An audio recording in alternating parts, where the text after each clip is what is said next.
in a big firm, since every engagement has to be profitable, they're trying to maximize profitability on every engagement. The firm spends a lot of energy and time on getting those really big profitable engagements and doesn't want the small ones, which might be bookkeeping a lot of the time.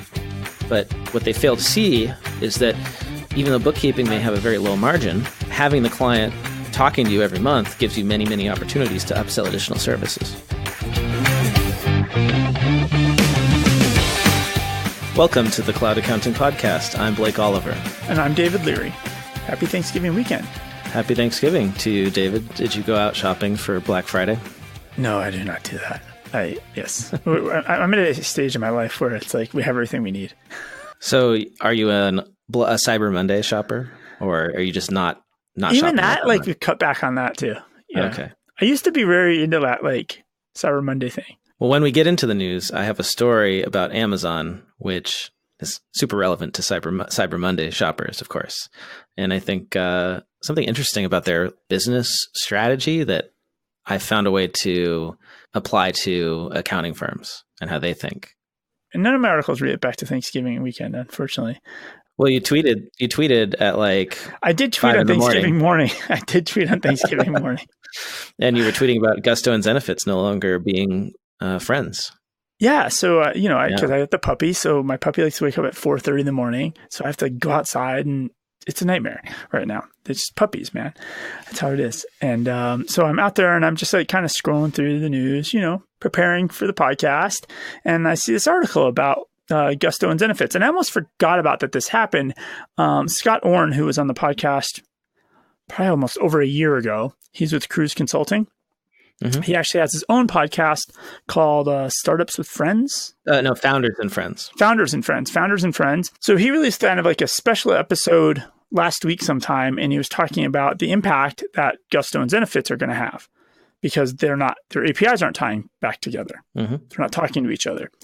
And this goes back to what we talked about 2 weeks ago or whatever. I think I posed that question, like what happens when these companies stop working together? What happens? Like what happens when, for business reasons, somebody decides to shut off their API and no longer connect with a certain payroll provider or general ledger or whatever, right? Yeah, and I posed it like, what if it's at a bigger platform, accounting platform level, right? And it's exclusivity with apps, right? But what was the reason that you originally said that? I can't even remember. We were talking about the streaming wars, right? Oh, right. Because like Netflix lost all the Disney movies, all the other streaming companies now lost all the Disney movies, all the Marvel movies, right? Because it's exclusive, right? And now nobody's sharing their content anymore. They're all building their own services. And now right? I think if you want to watch the Martin Scorsese movies, they're all only on Netflix, right? Right. It's that game of being exclusive. So we kind of were talking about this, like what happens? Well, then of course, served up on a platter, here's two apps that have turned off. The APIs are no longer talking to each other. It's almost like you somehow had advance notice of this, or you must have just been like feeling the energy in the space. Well, things go like the pendulums swing, right? Yeah. Right. And I think we had a big swing towards open APIs, and well, now, are we seeing a swing the other way? I don't know. And I think this could be an example, an argument of, yes, it's swinging the other way. So I tweeted out essentially like at 5 a.m. after I read the article. So the article was in Accounting Today, and the title of the article is Gaston Zenefits abruptly end key integrations, customers scramble. So I read this article, and it's not customer focused. And I'll skip right to Scott Orn. He actually is quoted in the article. So Scott Orn, he's the chief operating officer of Cruise Consulting. And they basically do accounting and HR services for over 200 startups. Yep, VCFO as well. They're like, full stack, great example of a modern accounting firm serving mostly startups in the Bay Area. They're in San Francisco. Yeah. And so he kind of calls them out in this article. And he says, we really like the people at both companies, but this is one example of not putting the customer first. And both companies have built their brand on a customer first approach.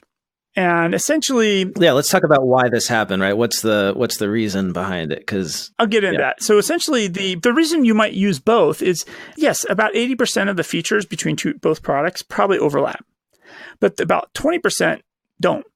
And you might be using 20% of Zenefits, and you might be using 100% of Gusto, or you might be using 20% of Gusto and 100% of Zenefits, depending on what your needs are. Well, and if they did not have an integration and we're going to build one today, it wouldn't happen because they overlap so much, right? They are total heads-up competitors because they both offer payroll and they both offer HR, but they didn't start that way. Originally, Gusto was payroll only and recently started adding HR and benefits and whatnot. And a long time ago, Zenefits was only HR, compliance, benefits and whatnot, and they didn't offer any payroll. Am I right? Well, and then maybe this is what got me so upset, right? I come from that open ecosystem world.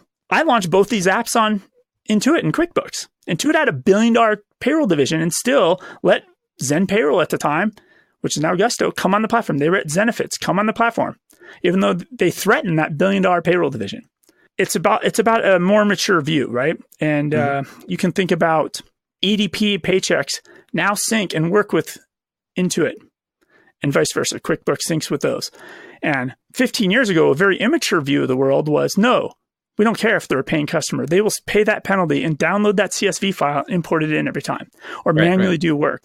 It's a very immature view of the ecosystem, and now companies have a mature view. Okay, let's save that debate for just a few moments from now. Yeah. Well, and let's read the statements from each of the developers. So, which one do you want to read? Do you want to read Zenefits or Gusto's? Well, let me frame this up first. So, both of these statements from Zenefits and Gusto are from quote unquote a spokesperson. And so, as soon as I see things like that, it's not a quote from some direct person maybe we're familiar with at those companies. It always feels like this is a legal game or a negotiation game. It's PR. And it's a PR game for sure. So do you want to read the Zenefits one? Oh, yeah, I'll read the Zenefits one. Okay. Zenefits still has an integration with Gusto for payroll. Gusto required that we modify our payroll integration using the latest version of their API, which does not support the same features as the current integration. Effective next month, joint customers who continue to use Gusto for payroll will need to manually enter information the API does not support, such as banking and tax details. Now you read the Gusto one. We asked Zenefits to update their practices for how they were using the integration because the approach they were using created risk of sensitive customer information falling into the wrong hands. Our request was for Zenefits to comply with our existing policies, which all of our partners do. None of this is a result of any new changes that Gusto has implemented. All of our external API documentation is public at docs.gusto.com. These security protocols exist in order to keep customer information secure and private. We believe that keeping customer information secure and private is, in fact, being customer first. Okay, so may I tell you where I come down on this and why? Yeah, because I have a whole soapbox, so I'm ready to get on it. So I'll let you go first. So here's how I see it. I see this as Gusto upgraded their API, which happens all the time, and they are requiring all of their partners to move to their 2.0 or 3.0 or next version of their API, whatever that is, to be more secure.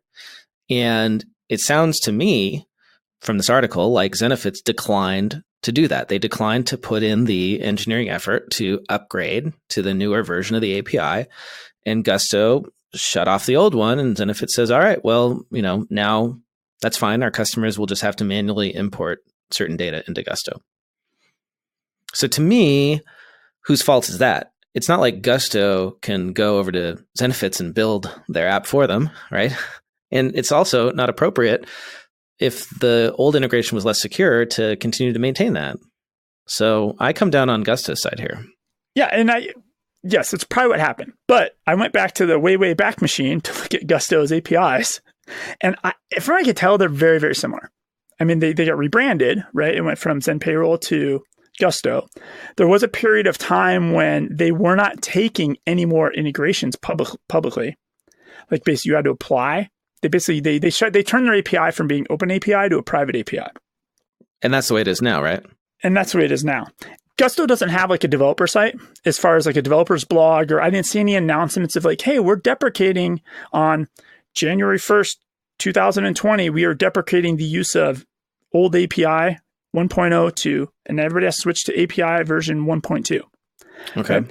There's no communications like that right now. It doesn't mean it wasn't communicated through email. Like there's so much we don't have access to regarding this, right? But the things that Zenefits is saying they can't do, I don't see in the documentation for the API either. So I suspect that Zenefits maybe have had some sort of private level access at one time. Oh, interesting. And a different level of access that isn't public APIs. Somewhere along the line, they don't agree about the private access. And This is why they provided, hey, it's on our public APIs. Everybody else uses them. Right. So there's a disagreement. This is a public negotiation. Right. Here.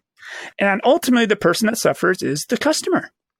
Right. If they wanted to fix this, both sides could come to the table and figure this out. There's no doubt. They are smart companies. They have plenty of bankroll VC money to put engineering resources on this. Right. So this is a dance, right? That's happening. And of course it's going to happen. They're competing with each other, right? For market share, which is fine, right? Like that's obvious. It's a dance. It's happening. The timing of this though is kind of stupid. Scott Orn calls this out. End of the year, yeah. It's the end of the year. Like it's so easy for people to switch payroll companies on January 1st. And so if the integration doesn't work anymore, then that's a even better reason for people to switch from Zenefits to Gusto. Or vice versa. Or switch to a third-party payroll product, right? So, right. And Scott Orn calls that out in the article. Like he's, I think he was talking about like Rippling or the other JustWorks. He was talking about like other full-blown HR payroll type solutions. So basically what I just tweeted out was that this is an immature thing. And I'm embarrassed for both companies and they should figure it out because it just hurts their paying customers. And it's it is circa 2006, 2004 Intuit ADP. And the funny thing about this is Zenefits has already done this dance once with ADP in 2015. ADP shut off all Zenefits access and they fought and spout and got in a big argument and blah, blah, blah, blah, blah, the same way publicly like this.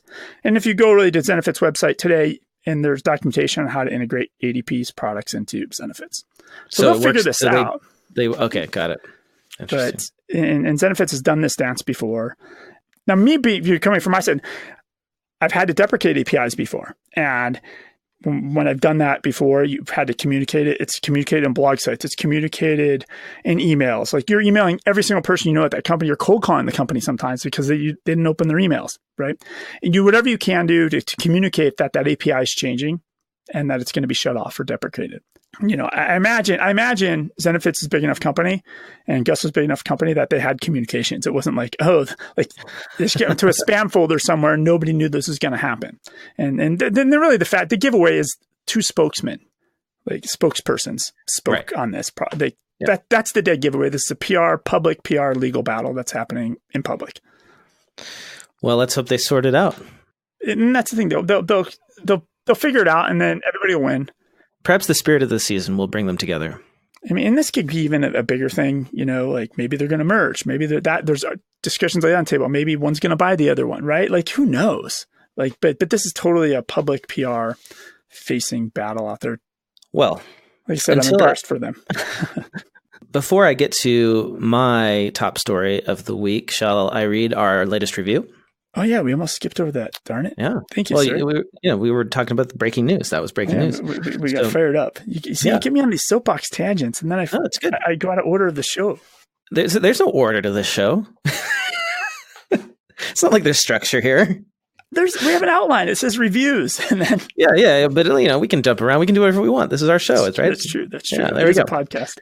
All right. Yeah. So reviews. We got one review from Sellyman.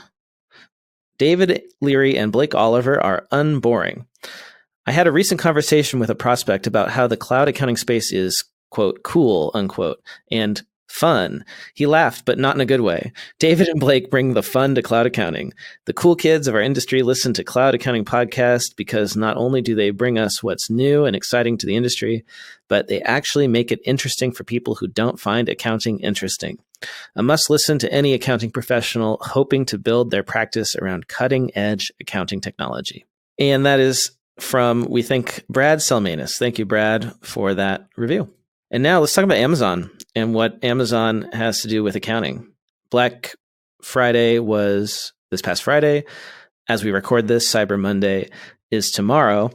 And so there are lots of articles these days about Amazon crushing traditional retail, as there are every year around the holiday season, because everyone wonders, is brick and mortar retail going to survive another growing season of online shopping and declining season of in-store shopping?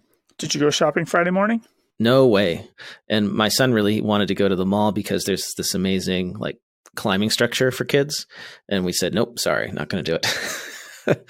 I was up in Phoenix and I had to take the puppy to a vet because the little eye problem or something. So I was at 6 a.m. I was driving around to a vet 6:37 a.m. and Phoenix had a bad rainstorm. I guess everybody in the West Coast has had this really bad rainstorm go through, and there was not a lot of traffic on the roads for Phoenix. Oh, so I mean, I didn't swing by like, a bunch of malls and things, but yeah, like it didn't have that frantic pace out there. That's for sure. So instead of going to the mall, we went indoor miniature golfing, which you might wonder, like, why would Los Angeles have anything indoor? And it's because it actually gets really hot here. We have that in Arizona too. Yes. Yeah. It's like it's dark miniature golfing, like neon, like lit up kind of stuff. Pretty cool. Anyway, back to Amazon. So meanwhile, most people are shopping on Black Friday and Cyber Monday. So there's this article I spotted in the New York Times called "Chasing Amazon, Retailers Are in a Never-Ending Arms Race." And there was one bit here about Amazon that really stuck out to me in the context of accounting firms and how accounting firms think versus how Amazon thinks. And I think we can all agree that Amazon is a very innovative company, has disrupted a lot of traditional industries, all the way from cloud computing with their Amazon Web Services, which kind of dominates the cloud computing space, and pretty much every app in the cloud accounting space runs on Amazon Web Services, I imagine, at least most of them. And of course, they're traditional Amazon Prime, like retail. Well, not traditional, untraditional, 1 day, 2 day shipping. Well, Amazon has made this big investment this year in 1 day shipping, spending billions of dollars on increasing their logistics so that they don't have to rely on FedEx and UPS and the USPS. They can actually deliver packages themselves, the last mile, so they can take the package from the warehouse in LA out in San Bernardino to my house same day. I will then buy more stuff because I can get stuff quicker. And that studies show that if you can get stuff quicker online, you're going to buy more rather than going to a physical store. And what's crazy about this is that if Amazon thought like a traditional accounting firm, Amazon Prime 1 day shipping wouldn't exist. If accountants ran Amazon, it wouldn't exist. Why do I say that? Because according to a Morgan Stanley analysis that's cited in this article in the New York Times, a typical order for 1 day shipping is $8.32. All right, typical order, $8.32. Amazon spends $10.59 to fulfill and ship that order. So the typical order is $8.32, and Amazon spends $10.59 to fulfill and ship it, meaning the company loses money on most of their sales for Amazon Prime 1 day shipping. Because if I was an accounting firm, I would calculate every single individual item, if it's profitable or not, to ship that one item. Right. And then you'd say, oh, it's not profitable. So I don't want any sales at all. And I would just never sell anything. Right. So I would get rid of that line of business. Right. And I would say, oh, I'm not going to do 1 day. I'll do 2 or 3 or 4 or 5 that'd be cheap, right? I'd be an accountant. I would do the cheapest way possible. It'll take 15 days shipping, 0 customer service. Nobody will be happy about how long it took to ship. Yeah. So this is a classic example of how traditional cost accounting, which is what most traditional accounting firms use for tracking profitability on engagements and clients and whatnot, doesn't work. It doesn't make sense. Let me ask you this. Why is Amazon doing this, David? Why would they lose money on all of these 1 day shipping orders? What could possibly be the reason? To keep me staying at home, right? Right. So not only are they crushing their competition this way, they're stealing orders from their competition and weakening them. They are also buying your loyalty. So they may lose money on these 1 day orders, but because you're so happy with Prime 1 day, which now in many cases we get for free. I'm a Prime member. I get a lot of stuff 1 day without having to pay any extra. It's just like included in my Prime membership, and more stuff every day gets added to that 1 day free shipping. I can buy all the essentials I need and get it in 1 day. And so by default, I just go to Amazon, or better yet, I order on my smart speaker, my Alexa, and I just set it off. Don't say anything, Alexa. Bye. Yeah. Good thing I'm wearing headphones. David can't order through the computer. I tried. Yeah, he tried. But better yet, I order through my speaker, and I'm not even price shopping at all. I'm just going to Amazon because they give me the best customer experience. And they are not worried about losing money on these small orders because with my loyalty, they make money on all the other orders that are not one-day Prime. So Amazon's using Prime, one-day delivery, in the same way grocery stores use that rotisserie chicken. Yes, they don't make any money on the rotisserie chicken, but it gets you in the store, and then you buy other stuff where they make money. Same thing. But it's also, I think, even bigger than that, in that Amazon is spending all this money to build their own delivery fulfillment infrastructure for that last mile from the warehouse to your house. So eventually it will be profitable for them to bring you something, probably. Well, they're building a distribution center in like every major city. I mean, Tucson has a distribution center now. It's every major city's getting one. Yep. Right. So they can do this. And I think accounting firms should be thinking this way too, which is, don't look at individual orders. Don't look at individual tax returns or individual engagements. And maybe don't even look at the whole client. Actually, look at your firm as a whole. Look at the firm, because clients don't have costs. Engagements don't even have costs, because your cost is people, and your people are paid salaries. And that is a firm-wide cost. That's not a cost that can be attributed to a specific client, even if you use elaborate cost methodology to track their hours and then allocate their hours to. It's all just meaningless, right? And Amazon doesn't do it because it doesn't make sense. So be like Amazon, and it'll enable you to offer like low margin services. So I'm thinking, and this was always the struggle I had in a big firm, which is in a big firm, since every engagement has to be profitable, they're trying to maximize profitability on every engagement. The firm spends a lot of energy and time on getting those really big profitable engagements and doesn't want the small ones, which might be bookkeeping a lot of the time. But what they fail to see is that even though bookkeeping may have a very low margin or none at all, or even lose money, having the client talking to you every month gives you many, many opportunities to upsell additional services. Which true. Is the same thing Amazon's doing, right? So in a way, like you'd want to maybe, I know a lot of people don't do payroll anymore, but it gives you an excuse every week to talk to that company, that person, somebody at that company, that client every single week. Right. And find out what's going on and spot growth, right? You see the payroll, you see who they're hiring, you know when they're growing, when they're successful. If their payroll's expanding a lot, maybe it's time to go pay them a visit and see if you can get some consulting, which will give you great margins. So that's a great example. Don't look at the trees, look at the forest. This episode of the Cloud Accounting Podcast is sponsored by OnPay. Many times when choosing a payroll service, you have to choose between a new startup with a great app or an established company whose tech may feel a little behind the times. With OnPay, you get the best of both worlds. A great app from an established company that's providing payroll for over 30 years in all 50 states. OnPay is an easy-to-use full-service payroll with simple, straightforward pricing, and it includes all their features: employee self-onboarding, HR tools, health insurance, workers' comp tracking, and 401k. And with an accountant's dashboard and partner program combined with best-in-class integrations with Xero and QuickBooks, OnPay is the right fit for all your clients, whether they have just 1 or 500 employees. They also handle all the complicated stuff that other payroll providers don't, like agricultural payrolls, including Form 943, multi-state payrolls, and employees with H-2A visas. I'm really excited to tell you that OnPay is offering an exclusive promo code only for the listeners of the Cloud Accounting Podcast to get 3 free months of OnPay payroll service for any of your clients that you set up by February of 2020. Head over to cloudaccountingpodcast.promo/OnPay. That is cloudaccountingpodcast.promo/ONPAY. And use code CAP3FREE when you sign up your clients. That is CAP, the number 3, FREE. And to be clear, you cannot get this promo anywhere else. It's only available to the listeners of the Cloud Accounting Podcast. So I kind of have a related article that's maybe a counterintuitive to what you're saying, right? Because you're basically telling people, hey, you can't hourly bill and track it all that way. It just doesn't work. Yeah. Don't try to maximize the profitability on every engagement. Every engagement. So Calvin Weidler of SmartBooks, I think we've talked about SmartBooks before. We've mentioned Calvin before, anyways. He wrote a guest blog post on Accounting Web this week, and the title of the article is "How to Know When Fixed Fee Pricing Isn't Working." And tell me more. Yeah, it's a longer article than this, but it's worth reading. So he lays out basically for the last 10 years of running SmartBooks, which is basically an accounting firm.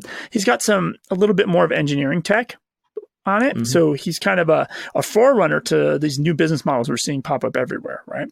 And so it's outsourced bookkeeping, right? Essentially what he's doing for small businesses.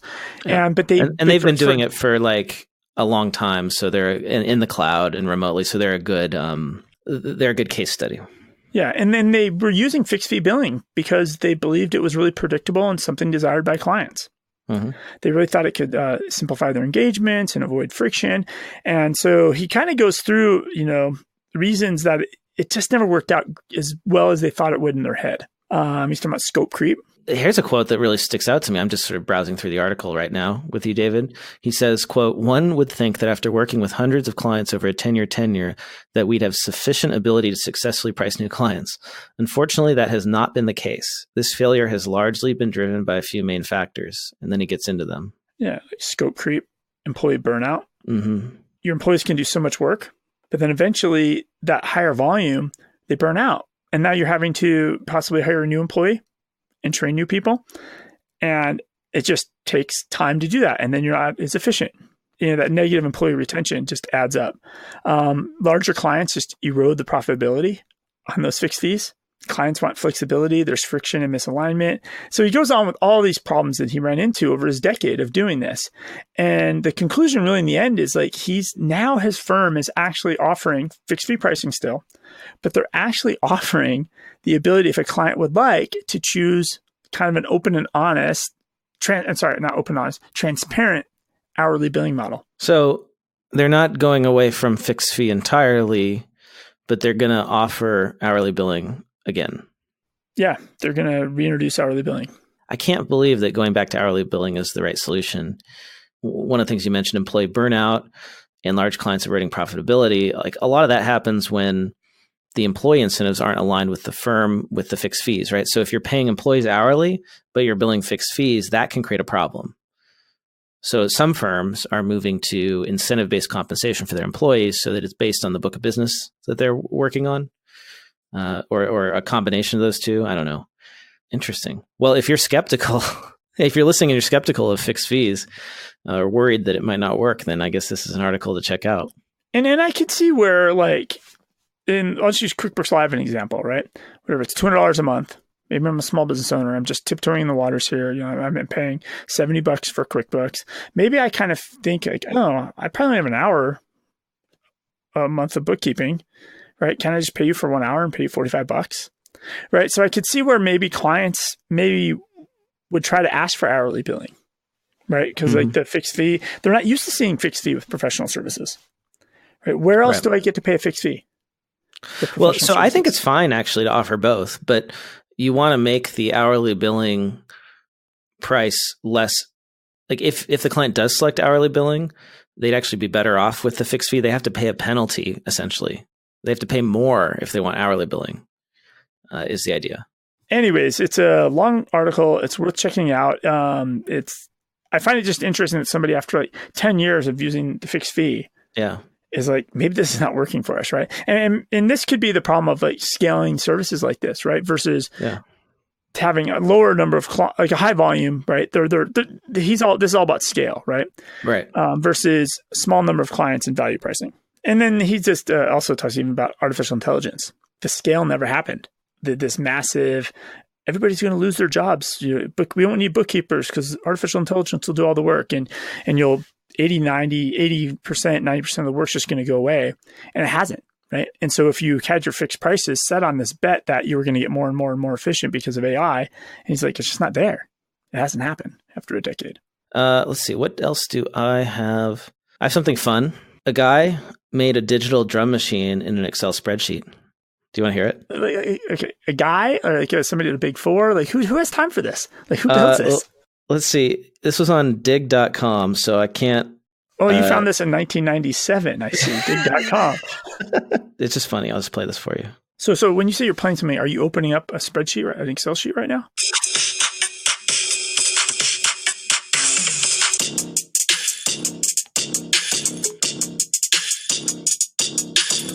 So this is a YouTube video of the Excel spreadsheet playing the beats.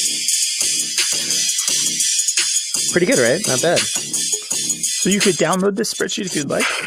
I think so. It looks like it's using macros or something.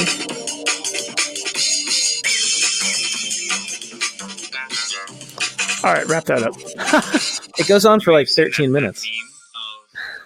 That's crazy. Crazy. So the link will be in the show notes if you want to see the full video. It sounds amazing. Blake gets very excited about this. You can do anything with Excel. So I get an easy kind of fun one.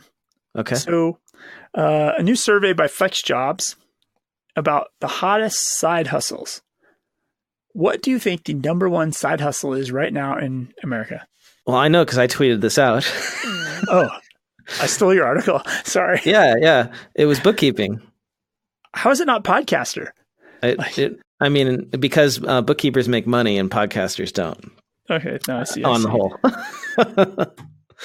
Although, David, how is our dinner fund from the merchandise sales going? We have enough to go out to like tacos, maybe? We might be past that. I think we're at like $22 or something. Yeah. Okay, so half a steak. We could go to tacos in Tucson. We can't go to tacos in LA. That's where we're at. We could buy like 2 tacos in LA, maybe 3 tacos.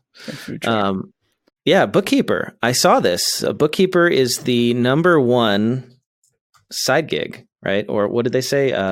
Side hustle. Side hustle. Yeah. And there was actually another accounting job on there too, right? Well, I did find it funny that Career Coach was number 2, because my theory is that there's more accounting career coaches than there are bookkeepers. Well, they coach you how to become a bookkeeper. Exactly. There's a lot of those that are out there. This is number 1 and number 2. Yeah. That makes sense. Copy editor, consultant, curriculum writer, just going down the list. NetSuite administrator. NetSuite administrator, and they make an hourly rate of, what was it there? $70 an hour. That's pretty darn good, right? And senior accountant is on there, actually. I guess more and more, enough firms are offering part-time roles that you can be a part-time. That's a side hustle? It can be a side hustle. If you let's say you just do it in tax season, $45 an hour right there. So where did this data come from? This came from FlexJobs. Okay.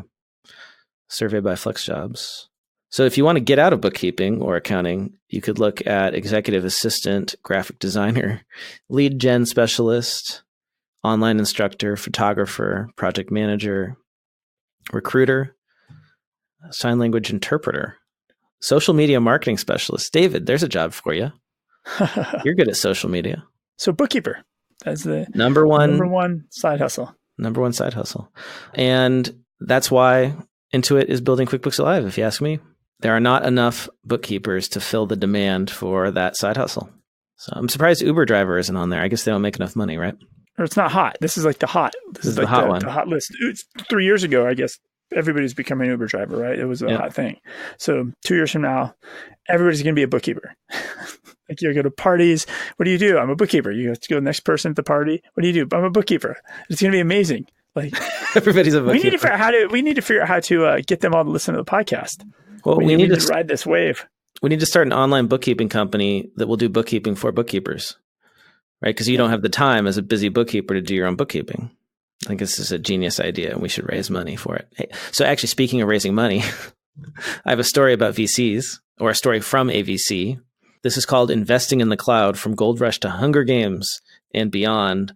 It was a LinkedIn article posted by Rory O'Driscoll. He's a partner at Scale Venture Partners. And it's a big overview of where he sees cloud going from the standpoint of an investor investing in cloud startups. He has great graphs or great PowerPoint slides in there.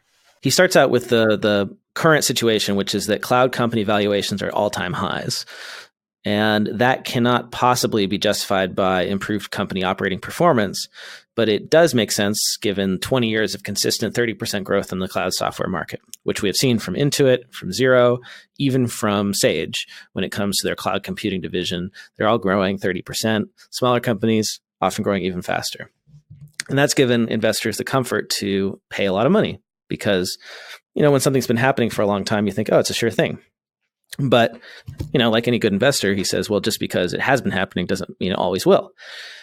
And he thinks that within the next 2 or 3 years, there's going to be a growth crunch. So cloud markets are saturating. You can't have 30% growth every year without eventually cloud eating up traditional software. that makes sense. Basically, cloud has been mostly about cloud-based apps eating up the business of on-premises apps. And this goes to talk about the growth. Like this goes, one of the things we noticed with the Intuit numbers. It was the first time we haven't seen them say how many new units they moved. Of QuickBooks Online. Yes, which makes you think maybe the growth is slowing. So what this investor, Rory O'Driscoll, is saying is that the gold rush will become the Hunger Games at some point because the cloud markets will saturate and it will become cloud app versus cloud app rather than cloud app versus on-premises app. So there's a few different winning strategies. If you are a software company in the space that you could use in the next few years when this starts to happen. And he thinks this could happen. Turn off APIs for another app. Yeah, that could be one, right? That could be one. And that's actually, that's going heads up, right? Going to battle. So fighting, going head on in the existing cloud market. So that's Zenefits and Gusto going at each other. Or it's Xero and QBO really going hard at each other, which is kind of starting to happen, right? So he thinks this can happen as soon as 2021. That's when the majority of software revenues are going to come from the cloud. In 2021, it will no longer be on-prem. So cloud will have won, right? The battle is already over at that point for cloud versus on-prem. And then it's just a question of cloud versus cloud. So you can either fight, you can focus, you can find the parts of the cloud market where there's still low competition and good growth, right? Find the untapped resources. Or lastly, you can fly, which is build a company based on more than just the move to the cloud. So that's like beyond the cloud. Well, and what is that? Well, he calls this the Intelligent Connected World, or ICW. What does it really mean? Well, he uses an example, which is very near and dear to our hearts, which is next generation bookkeeping. This is the example at the end of the article for what companies could do if they don't want to fight or focus. If they want to do something completely different, they could go after the market for next generation AI-driven bookkeeping services for SMBs. So these kind of companies are not replacing the cloud provider. They are sitting on top of the cloud provider, such as QBO, and using AI and connectivity to replace a human bookkeeper with a service powered by a combination of AI and humans for a more cost-effective solution. So the idea is that you skip fighting in the software battle and you just go straight to some function that is being done by humans in the real world, and you automate that. And that is where the true visionary stuff is going to happen. And that's where the big dollars are now. So this is validation, I think, David, of the stuff we've been talking about from the investor community. Yeah, I was looking at that article as well. And I thought the one that really set off for me was his Grim Realities of Exponential Math. Mm-hmm. And it takes 19 years for SaaS or a product to get to 30% market share, but 2 years later it hits 50%, and 2 years after that it's 100%. Right, and that's where we're at in the curve. And if that's the case where we're at, you probably don't want to start a brand new SaaS-based payroll company today, or a SaaS-based timesheet company, or a SaaS-based anything. It's too late. It's all going to be divided up by Gusto and Zenefits and with OnPay and right all these. Yeah, they're all going to they're already positioned to dominate. So you got to build a new model, which is like what they're doing now. It's like people and SaaS together. Which who knows what the new model will be 2 years from now, right? But you probably you need to figure out what the next 10 or 15 years is, not what's the next 4, because the next 4 is already done. And the economics of going into real world GDP and trying to automate what humans are doing makes a lot of sense, because here's the example, instead of fighting over $500 per year versus QBO, you're going after $5,000 a year as a replacement for a $10,000 per year old school bookkeeping service. Interesting. Well, I'm surprised. So this guy's he's an investor, but he's outside our space. That ABC. I don't know. Maybe he's invested in one of these apps, right? And that would make a lot of sense. Yeah, we could work backwards and figure that out pretty easily, because what these companies like to do is they like to brag about who invested in them. So we could easily work backwards and figure out who of the players out here. Yeah, here I'm going to do a Google search right now. Scale Venture Partners Bookkeeping. It would make sense if we invested in Scale Factor, because they will scale. They invested in Bill.com. Okay. Scale Venture Partners did. And this goes back to, we talked about before with QuickBooks Live, right? And the stance of Xero's taking, if we're never going to do anything like this, like this is another article that you have to do it. Like you're going to have to do this. There's just no way they're eventually going to have to do this. Like anybody who thinks they're not is. Well, that's where the growth is. Yeah. The growth opportunity is in automating human activity. If they're a private company, I would believe it, but they have shareholders. They have a fiduciary responsibility to keep growing. To maximize their growth, yeah. That's a good find. It's cool that the examples he's giving is our industry. So Sage acquired another acquisition from Sage. They acquired Cake HR software, payroll, right? It ties into payroll. It's hiring your employees, the onboarding, all that type of stuff, hiring raises.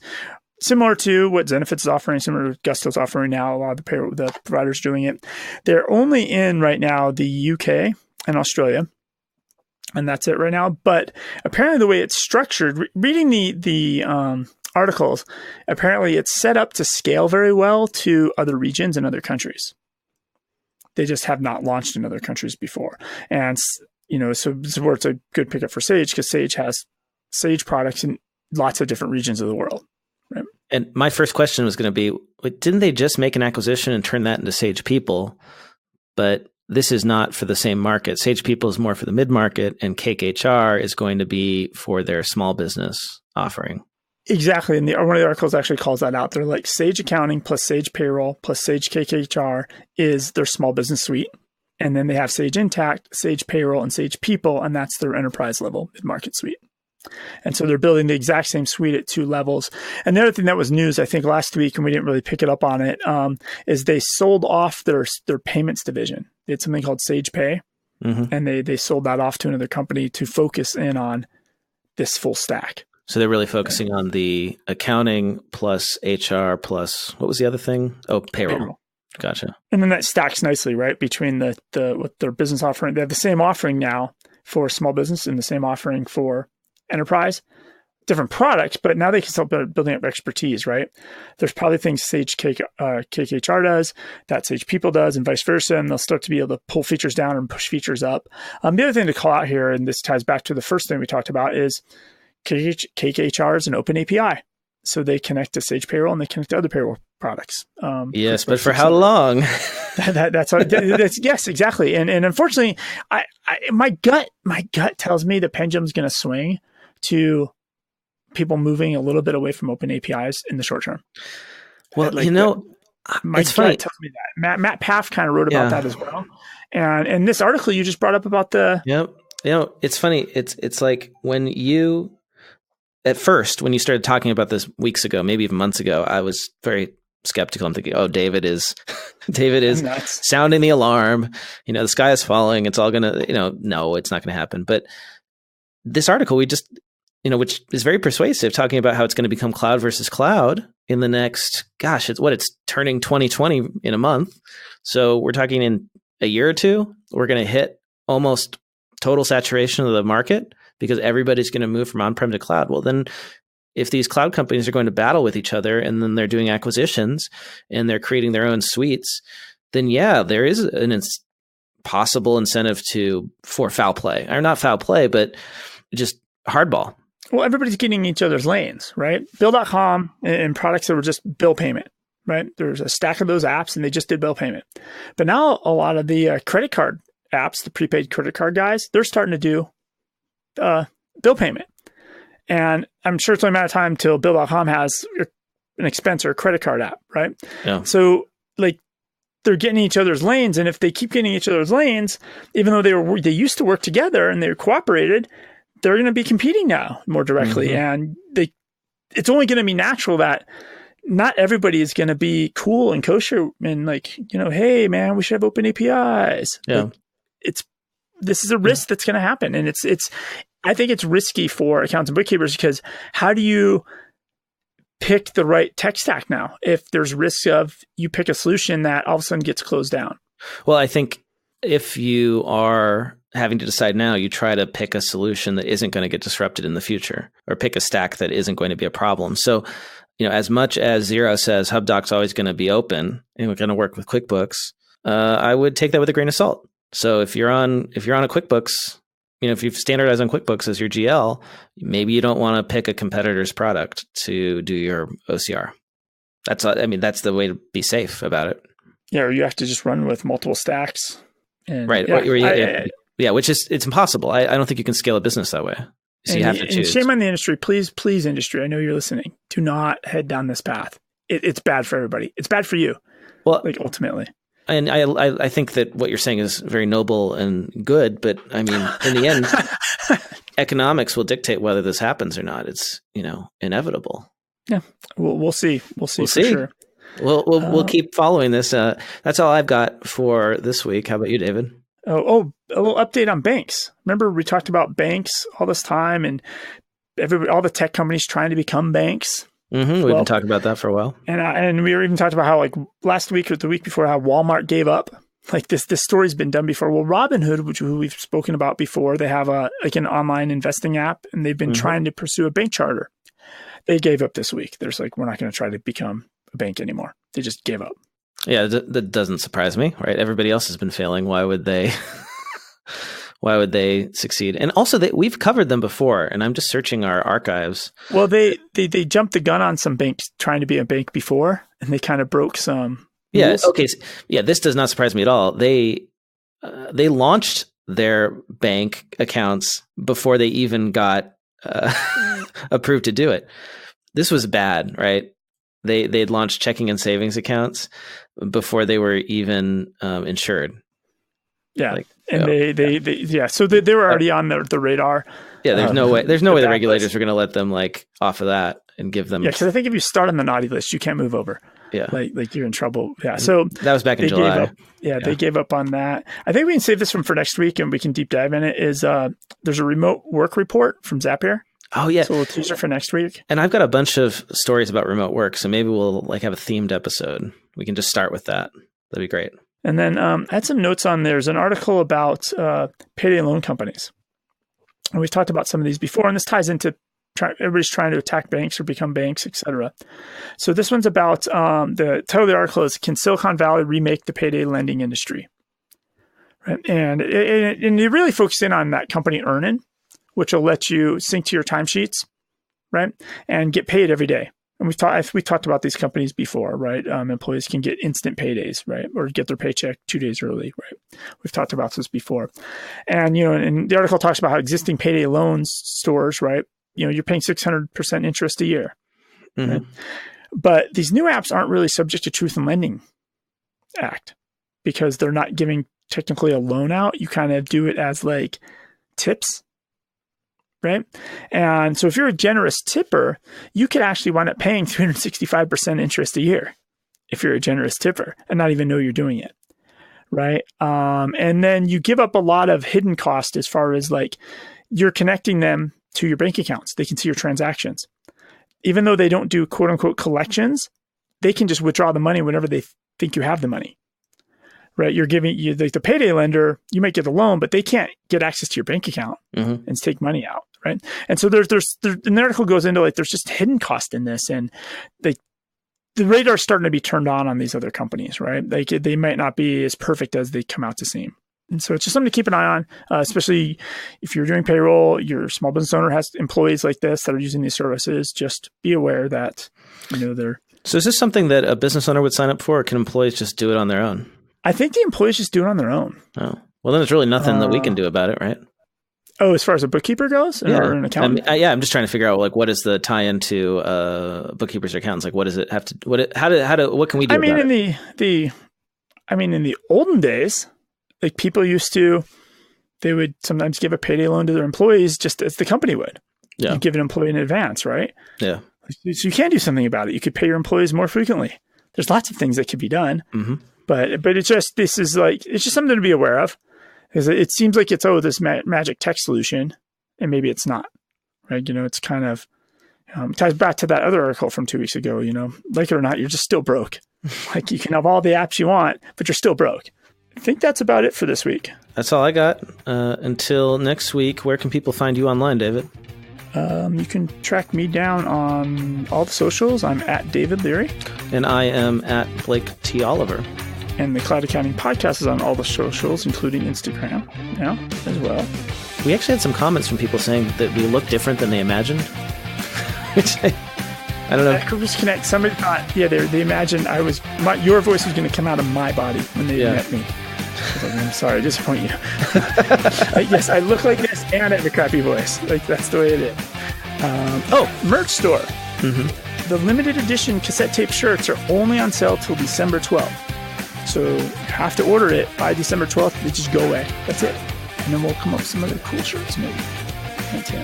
Sounds good. Well, until next week, David, great talking, and I'll see you then. Bye, everybody.